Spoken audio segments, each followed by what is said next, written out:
This morning, while children sat in an examination hall trying to build a future for themselves, armed men on 40 motorcycles surrounded their school. They had a plan. They knew where the students would be, they knew the exam timetable, and they came dressed in military uniforms, the very uniform Nigerians are supposed to trust. Here is the question nobody is asking yet. This is not the first time Kabba-Bunu has been hit. 9 days ago, bandits struck the same local government, kidnapping over 25 people from the Ayegune community. The army rescued most of them. The government issued a statement. And then this morning, the same LGA was hit again. So the real question is not whether our security forces can respond. They did respond. The question is, why does the response never become prevention? Stay with me, because by the end of this video, you will understand why that distinction is the most important political question in Nigeria today. Before we go any further, if you are new to this channel, welcome. Naija Inside Desk exists for one reason: to give you the kind of analysis that goes beyond the headlines and the noise. Subscribe now, because this conversation is about to get deeper. At approximately 9:45 to 10 in the morning on Wednesday, June 10, 2026, a large group of heavily armed bandits riding approximately 40 motorcycles stormed Iluke Bunu community in Kabba-Bunu local government area of Kogi State. Their target was Government Secondary School Iluke, where students were seated for the West African Senior Certificate Examination, the WAEC English language paper. They did not stumble upon this school. They went directly to the examination center. The attackers disguised themselves in military uniforms before launching the operation, a deliberate deception tactic that delayed the community's threat recognition and bought the gunmen critical minutes. During the attack, Gani Anifowosi, vice principal of Government Secondary School Kabba-Bunu, was killed. 2 other residents also lost their lives: Mr. Sunday Jacob Al-Hassan, aged 70, and a 6-year-old child named Sunday Ayele. 3 students and several other residents were abducted. Let that land for a moment. A 6-year-old child, an elderly man of 70, and a school administrator whose job was to educate Nigeria's next generation. These are not combatants, these are civilians, and they were killed in the middle of a school examination. Security forces eventually arrived and engaged the gunmen in what was described as a fierce gun battle, forcing the attackers to flee into surrounding bush. The police stated that preliminary findings indicate no conclusive evidence of a mass abduction of students, though 3 students and several residents remain unaccounted for. Now, here is the context that the headlines are burying. On June 1, 2026, just 9 days before this attack, bandits struck Iluke Bunu community in the same Kabba-Bunu LGA, kidnapping approximately 25 people, including passengers on a commercial bus. 2 people were killed, 5 others were injured. Troops of the 12th Brigade later rescued 23 of the abducted. Same local government, 9 days apart. That is not coincidence. That is a pattern. And a pattern that has institutional implications we are going to break down right now. There is a question we will return to. Why has Kabba-Bunu, a Yoruba-speaking community in Kogi State, become a consistent soft target? The answer has less to do with geography than it does with political architecture. We'll get there. The Kogi State Police Command responded, and credit must be given where it is due. Upon receiving the distress call, the divisional police officer of Kabba A Division immediately activated a coordinated response, mobilizing personnel from the division alongside police mobile force operatives and tactical units. Military personnel and local vigilante groups already stationed in the area also joined the operation. The response was real. The problem is what the response reveals. A coordinated security response means security forces were not already positioned at the school, even though the WAEC examination schedule is public knowledge, even though the same LGA had been attacked 9 days earlier. Intelligence-led security posturing, the kind that positions assets before an attack rather than after a distress call, did not happen. That is an institutional failure, not a personnel failure. The Kogi State government issued a statement through Information Commissioner Kingsley Fonwo confirming the attack and vowing to bring the perpetrators to justice. Fonwo acknowledged that the bandits had already begun marching students into the bush before security operatives intervened. Read that carefully. The bandits had already begun marching students into the bush. That means the mass kidnapping was in progress before the response arrived. The outcome, students rescued, was fortunate. It was not the product of a system working as designed. This matters constitutionally. Under the Nigerian constitution, internal security is a concurrent responsibility. Federal and state governments share it. The Nigeria Police Act places primary policing authority at the federal level. The state governor chairs the State Security Council, but the operational chain of command runs through Abuja. This structural ambiguity, who is actually in charge when a crisis unfolds at the local government level, is a deliberate feature of Nigeria's post-Civil War security architecture, designed to prevent any state from building autonomous military capacity. But in 2026, that architecture is costing lives. Now, here is something the government statement does not explain. The attackers were wearing military uniforms. That is not a spontaneous decision. That is logistics, sourcing, distribution, coordination. Where are those uniforms coming from?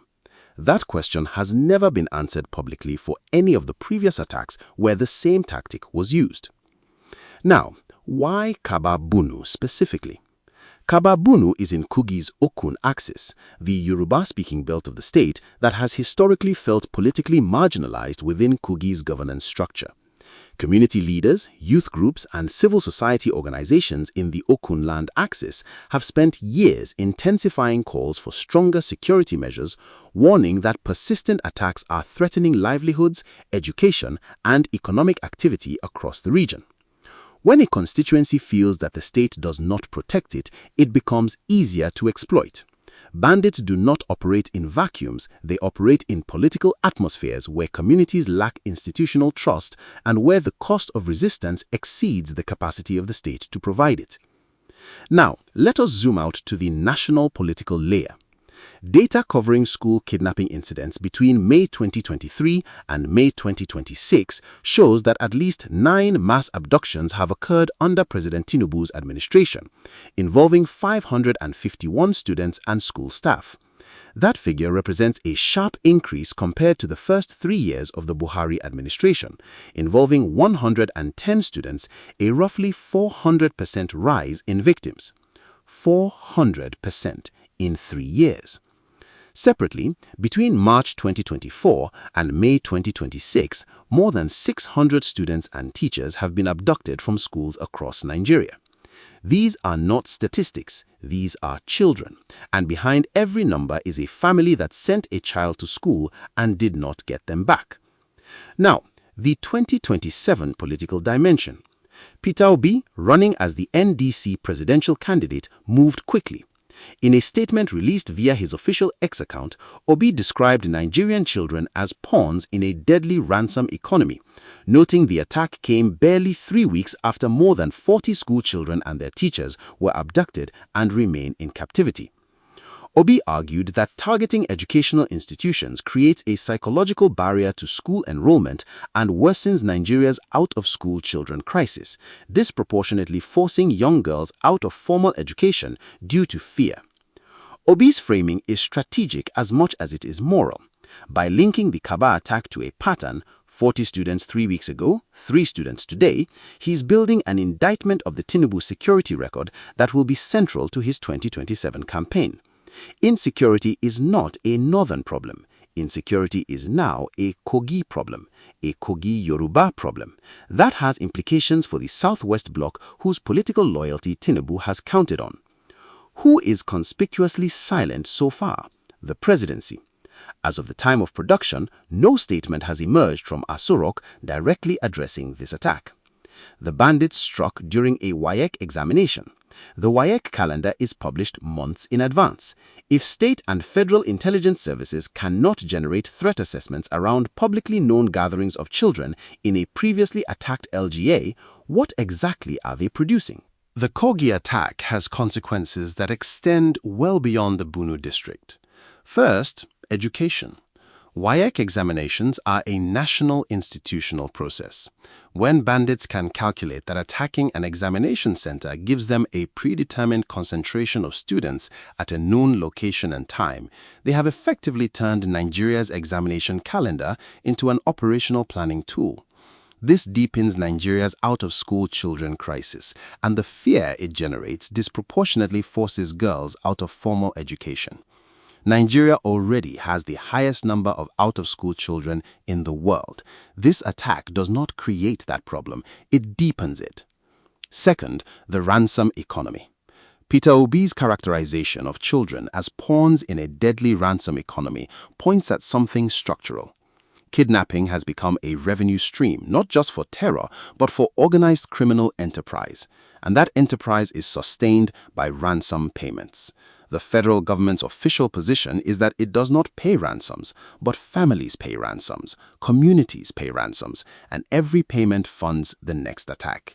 The state has no coordinated policy for breaking this financial cycle. Third, the psychological cost of governance. When a government cannot protect children sitting for public examinations, a state function being performed in a state facility, it loses something beyond tactical credibility. It loses the foundational social contract. Citizens pay taxes, follow laws, and participate in formal institutions in exchange for basic protection. That contract is being visibly broken in public repeatedly. Now, if what you just heard challenges what you thought you knew, drop it in the comments. I want to hear your read on this before we get to the part that reframes everything. Nigeria's security deterioration is not occurring in isolation. Across the Lake Chad Basin and the broader Sahel, armed non-state actors have been expanding their operational range southward from the traditional theaters of Borno and Niger State into what were previously considered relatively stable Middle Belt and Southwest adjacent zones. Kogi sits at the intersection of 6 states. Its compromise matters strategically. For the diaspora, in the UK, the US, Canada, South Africa, the Kogi attack lands on top of an already elevated anxiety about the trajectory of the country. The WAEC examination is a shared cultural reference point for every Nigerian who has ever sat one. When that institution is attacked, it is not abstract, it is personal. For Nigeria's international partners, the EU, the UK Foreign Office, the US State Department, continued school attacks under an administration that has not produced a visible strategic framework for ending them will increasingly factor into how Nigeria is positioned in multilateral conversations about Sahel security cooperation. Nigeria's ability to anchor regional security architecture depends on its credibility as a state that can secure its own territory. Let us steel-man the government's position before we challenge it. The Kogi State government argues, and this is not entirely wrong, that security forces responded rapidly, engaged the attackers, and prevented a mass kidnapping. By the government's account, bandits had already begun marching students into the bush when operatives engaged them and successfully rescued all students unharmed. If that rescue had not happened, we would be talking about a Chibok-scale event in Kogi today. The intervention mattered. There is also a genuine argument that the scale of Nigeria's territory, the density of ungoverned spaces, and the level of arms proliferation in the region creates security challenges that no administration could solve within a 2-year window. Both of those arguments have merit. Here is why they are insufficient. The attack in Kabba-Bunu on June 1st produced statements, troop deployments, and official concern. 9 days later, the same local government was hit again. That is not an intelligence failure caused by complexity. That is a failure to convert response into prevention in a known threat environment. The most common misconception on social media right now is that this is a northern Nigerian problem or a Muslim-Christian conflict. It is neither. The Iluke Bunu attack targeted a Yoruba-speaking Christian community. The victims include people named Sunday. This is a criminal enterprise that preys on unprotected communities regardless of ethnicity or faith, and framing it otherwise allows the political class to compartmentalize it rather than solve it. 3 attacks, 3 different ethnic zones: Kogi Yoruba, Plateau, Anambra, same week, same pattern, different ethnicities, same state failure.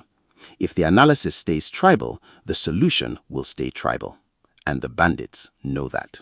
3 most likely next moves from key actors. 1.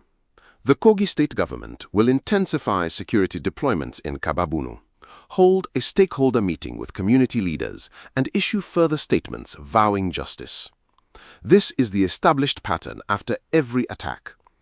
Watch whether any of those deployments are permanent and intelligence-led, or whether they are temporary and reactive. 2. The Tinubu presidency will face mounting pressure to produce a visible, named security response to what is now an undeniable pattern of school attacks. Watch for whether the National Security Advisor makes a public statement or whether the administration continues to absorb these incidents without a named strategic framework. 3. Peter Obi and the opposition bloc will continue building the insecurity narrative as a 2027 electoral platform. The ransom economy framing is deliberate and repeatable. Expect it to anchor opposition campaign messaging between now and next year. What should you watch for in the coming days? Watch whether the 3 abducted students are recovered and whether that recovery is publicly announced or quietly buried. Watch whether the WAEC Council issues guidance on examination security, and watch whether the National Assembly convenes an emergency security hearing or simply allows the news cycle to move on. Escalation conditions. If abducted students are not recovered within the week, the community response in Okunland could intensify, with vigilante mobilization expanding beyond what the state can coordinate. That creates its own secondary risks. De-escalation conditions. A rapid rescue, a named arrest, and a visible change in examination security protocol could stabilize the immediate situation, though none of those things address the structural conditions that produced the attack. 12-month impact. If this pattern continues at current frequency, WAEC and NECO examination administration in high-risk zones will require full security protocols as a baseline, a logistical and financial burden the education system is not currently built to absorb. 3-year impact. If this is not addressed at the structural level, Nigeria's already catastrophic out-of-school children figure, already the highest in the world, will worsen. The long-term human capital cost of that is not political, it is existential. We opened with a question, not whether our security forces can respond, but why the response never becomes prevention. Here is the honest answer. Prevention requires investment in intelligence infrastructure at the local level. It requires community-based early warning systems. It requires that LGAs with known threat histories receive sustained, intelligence-led security posture, not reactive deployments after the shooting starts. None of those things require new legislation. They require political will and institutional competence. What happened in Iluke Bunu today is not a natural disaster. It was predictable in a local government that had already been attacked 9 days earlier. Gani Anifoshe, 60-year-old Sunday Al-Hassan, and 6-year-old Sunday Ayele did not die because Nigeria lacks the resources to protect them. They died because protecting them was not operationally prioritized before the motorcycles arrived. That is the conclusion, and it is not a comfortable one. But here is the thread I am leaving open. Who funds these operations? 40 motorcycles, military uniforms, coordinated logistics. That is not improvised. Somewhere in this country, there is a supply chain for this violence, and until that supply chain is mapped and disrupted, we'll keep having this conversation with new names and new dates. Push back on this analysis. Correct what I have gotten wrong. That is how this channel works. If this analysis gave you clarity, not agreement, clarity, share it with one person who needs to understand what is actually happening. Like, subscribe, and I will see you in the next one.